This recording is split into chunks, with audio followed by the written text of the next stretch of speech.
it wasn't a big deal. That's all I knew. And everywhere I looked around, people were wearing the same outfit. So yeah, that was all I knew. I didn't know there was an option in other countries not to wear a uniform. So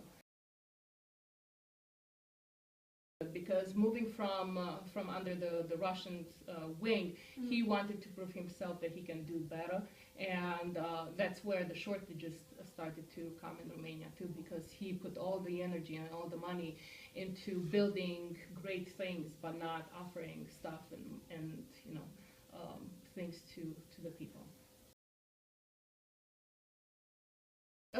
Well, they felt at the time that if we let them live, they would run away, because we didn't know who were the enemies and who were the friends at that time, and everything was in a turmoil, so we were not sure what was going to happen. And everybody was hearing stories about how there are tunnels, secret tunnels that were leading from one place to another, and you didn't know who to trust and who not to trust. And at the time, it just felt that the safest thing to do was to basically execute them, so they would not come back in power. But when the revolution started, Ceausescu was actually not in the country. He was visiting, I would say Iran, I'm not sure, but he was visiting another country. And Alina is the name of his wife. She was in the country, and she ordered the bombing of the whole town.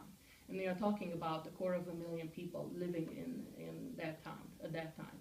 And because the people were against her and against the regime, she wanted everybody dead, and actually she wanted the whole town leveled.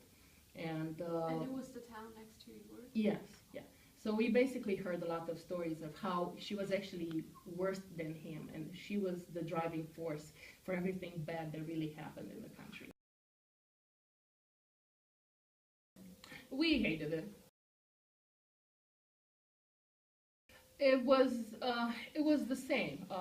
A lot of Romanians, and again, like a lot of the Romanians that were alive during the Second World War and at the end of the Second World War, they were hoping that the Americans would intervene and would take us away from the Russians and their dictatorship in the area.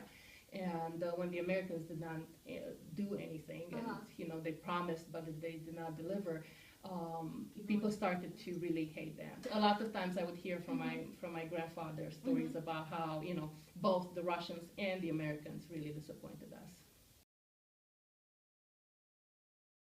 Russia stayed the same. And well, obviously U.S. changed since I'm here. But it just was more of an eye-opening, because you could hear about the real news that was going on, instead of just listening to the fake news that was on TV every night about how great we were and how well we are doing in wheat production and corn production and things like that.